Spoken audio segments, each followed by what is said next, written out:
ఇల్లు కట్టువారు నిషేధించిన రాయి మూలకు తలరాయి ఆయెను.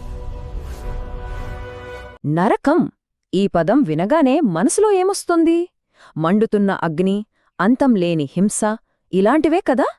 అయితే మనం నమ్ముతున్న ఈ చిత్రం నిజంగా బైబిల్లో ఉందా, లేక అది తరువాత వచ్చిన కథ? ఆలోచించాల్సిన విషయమే. సరే, ఈరోజు మనం ఇదే విషయంపై లోతుగా పరిశీలిద్దాం. నరకం అని మనకు తెలిసిన పదానికి అసలు మూలభాషల్లో అర్థమేంటి? మరణం తరువాత జీవితం గురించి బైబిల్ నిజంగా ఏం చెబుతోంది?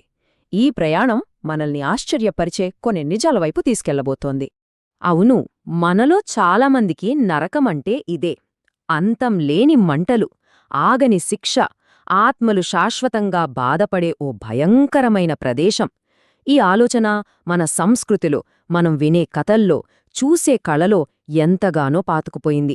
కానీ ఇక్కడే అసలు ప్రశ్న మొదలవుతుంది. మనందరికీ తెలిసిన ఈ చిత్రం బైబిల్ను రాసిన వాళ్లు చెప్పాలనుకున్నదానికి ఎంత దగ్గరగా ఉంది? లేకపోతే శతాబ్దాలుగా జరిగిన అనువాదాలు, రకరకాల వ్యాఖ్యానాల్లో అసలర్థమేమైనా మారిపోయిందా? దీన్ని తేల్చుకోవాలంటే మనం వెనక్కి వెళ్ళాలి, అసలు మూల భాషల్లోకి. మనం నేరుగా బైబిల్ రాసిన అసలు భాషలతోనే మొదలుపెడదాం.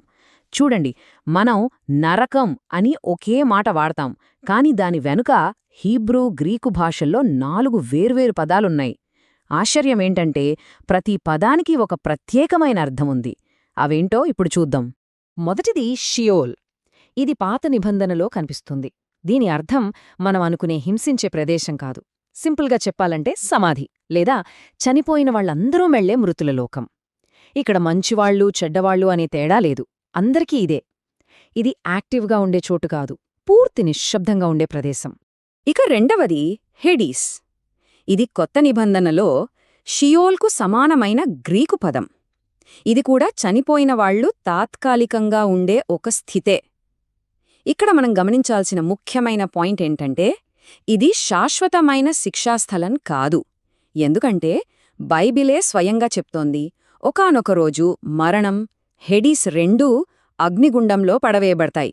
అంటే అవి లేకుండా పోతాయి. మూడవ పదం గెహెన్నా. ఇది చాలా ఆసక్తికరమైనది, ఎందుకంటే ఇది ఊహాజనిత ప్రదేశం కాదు. గెహెన్నా అనేది యెరూషలేము నగరం బయట ఉన్న ఒక నిజమైన లోయ. ఆ రోజుల్లో దాన్ని ఊరి చెత్తను, జంతు కళేబరాలను పడేసి కాల్చే ఒక డంప్యార్డ్లా వాడేవారు. ఇప్పుడు ఆలోచించండి, యేసు ఈ పదాన్ని వాడినప్పుడు ఆయన వినేవాళ్లకు ఏం గుర్తొచ్చుండుంటుంది?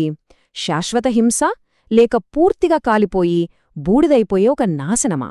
అంటే ఇది పూర్తి నాశనానికి, దేవుని తిరస్కారానికి ఒక బలమైన సింబలనమాట, శాశ్వత హింసకు కాదు.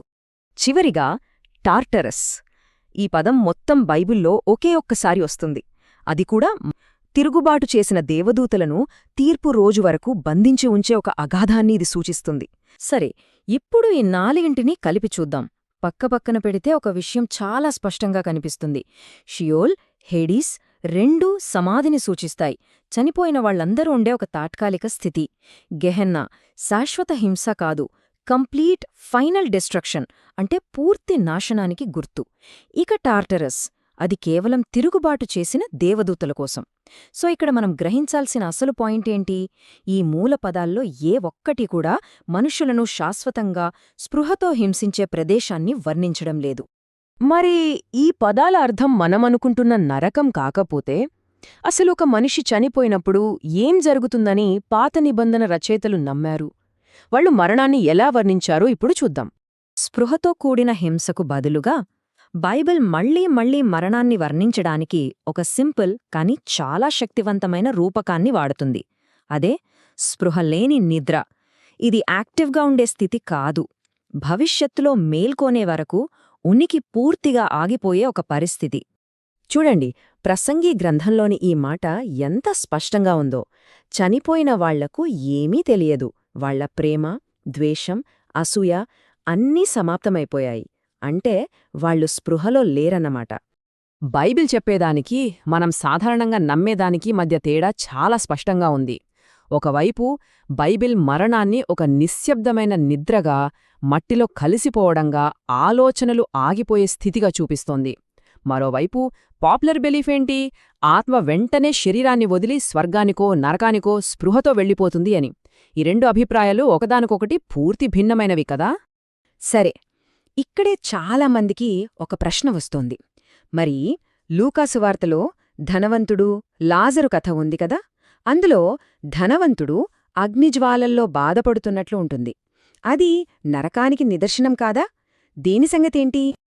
ఆ కథను అర్థం చేసుకోవాలంటే మనమొక ముఖ్యమైన విషయం గుర్తుంచుకోవాలి. యేసు అక్కడ చెబుతున్నది ఒక ఉపమానం.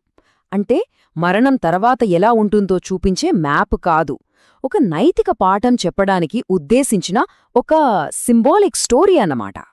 యేసు ఆ కథ ఎందుకు చెప్పారో ఆ సందర్భాన్ని బట్టి చూస్తే మనకిది క్లియర్గా అర్థమవుతుంది. ఆయన డబ్బును ప్రేమించే పరిసయ్యులతో మాట్లాడుతున్నారు. ఈ కథ డబ్బు, ఐశ్వర్యం గురించిన వరుస ఉపమానాల్లో ఒకటి. దీని అసలు ఉద్దేశం ఈ లోకంలో పెద్దగా కనిపించేవాళ్లు దేవుని దృష్టిలో చివరివారవుతారని హెచ్చరించడం. ఈ కథలోని ప్రతి ఎలిమెంట్ ఒక సింబల్.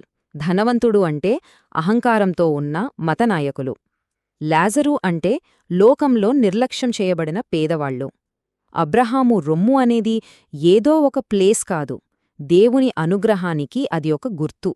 ఇది జాగ్రఫీ లెసన్ కాదు, దేవుని రాజ్యంలో పరిస్థితులు ఎలా తలక్రిందులవుతాయో చెప్పే ఒక పవర్ఫుల్ కథ. ఒకవేళ ఈ కథను మనం అక్షరాలా నిజం అనుకుంటే చాలా ప్రశ్నలు వస్తాయి. పునరుద్ధానం అవ్వకముందే ధనవంతుడికి కళ్ళు నాలుక ఎలా ఉంటాయి? నిజమైన మంటల్లో ఉన్నవాడికి ఒక్క నీటిచుక్క ఉపశమనాన్ని ఇస్తుందా? ఈ లాజిక్ లేని వివరాలే ఇది అక్షరార్థమైన కథ కాదు, కేవలం ఒక ఉపమానం మాత్రమేనని మనకు చూపిస్తున్నాయి. సరే, మరణం ఒక స్పృహలేని నిద్ర అయితే, మనమనుకుంటున్న నరకం అనేది అసలు బైబిల్లో లేకపోతే మరి బైబిలిచ్చే అసలైన నిరీక్షణేంటి? అసలు ఆశ దేనిమీద ఉంది? లేఖనాల ప్రకారం చూస్తే క్రైస్తవ విశ్వాసానికి కేంద్రం ఆత్మసహజంగా చనిపోదు అనే నమ్మకం కాదు. దానికి బదులుగా ఆశ అంతా భవిష్యత్తులో జరగబోయే ఒక అద్భుతమైన సంఘటనపై ఆధారపడి ఉంది.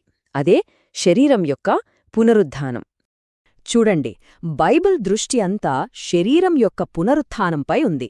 అమరత్వమనేది మనిషికి సహజంగా ఉండేది కాదు, అది భవిష్యత్తులో దేవుడు బహుమతిగా ఇచ్చేది. ఇది గ్రీకు ఫిలాసఫీ నుండి వచ్చిన ఆలోచనకు పూర్తిగా వ్యతిరేకం. ఆ ఫిలాసఫీ ప్రకారం ఆత్మ సహజంగానే అమర్త్యమైనది. కాని అపస్తలుడైన పేతురు ఏమన్నారో చూడండి. దేవునికి ఎంతో ఇష్టుడైన దావీదురాజు కూడా ఇంకా పరలోకానికి వెళ్లలేదని ఆయన స్పష్టంగా చెప్పారు. ఇది చాలా ముఖ్యమైన పాయింట్. సో అసలు విషయమేంటంటే, ఈ మూల గ్రంథం ప్రకారం ఈ అమర్త్యమైన ఆత్మ అనే కాన్సెప్ట్ బైబిల్లో పుట్టింది కాదు. ఇది ప్లేటో లాంటి గ్రీకు తత్వవేత్తల నుండి క్రైస్తవంలోకి వచ్చి చేరింది. కాలక్రమేణా ఈ ఫిలాసఫీయే శాశ్వత హింసతో కూడిన నరకం అనే ఆలోచనకు దారితీసింది.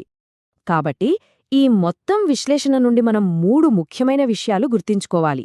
1. నరకమని మనమనుకునే పదాల అసలు అర్థం సమాధి లేదా తుది నాశనం. 2.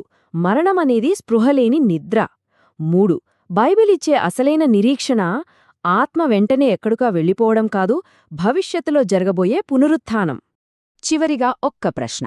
ఒకవేళ మరణమనేది నిద్ర అని, అసలైన ఆశ అంతా పునరుద్ధానం మీదే ఉందని భావిస్తే, అప్పుడు బైబిల్ సందేశం భయాన్ని కలిగించేదిగా కాకుండా దేవుని అంతిమ పునరుద్ధానన ప్రణాళికపై గొప్ప నిరీక్షణనిచ్చేదిగా మారదా? దీని గురించి ఆలోచించండి.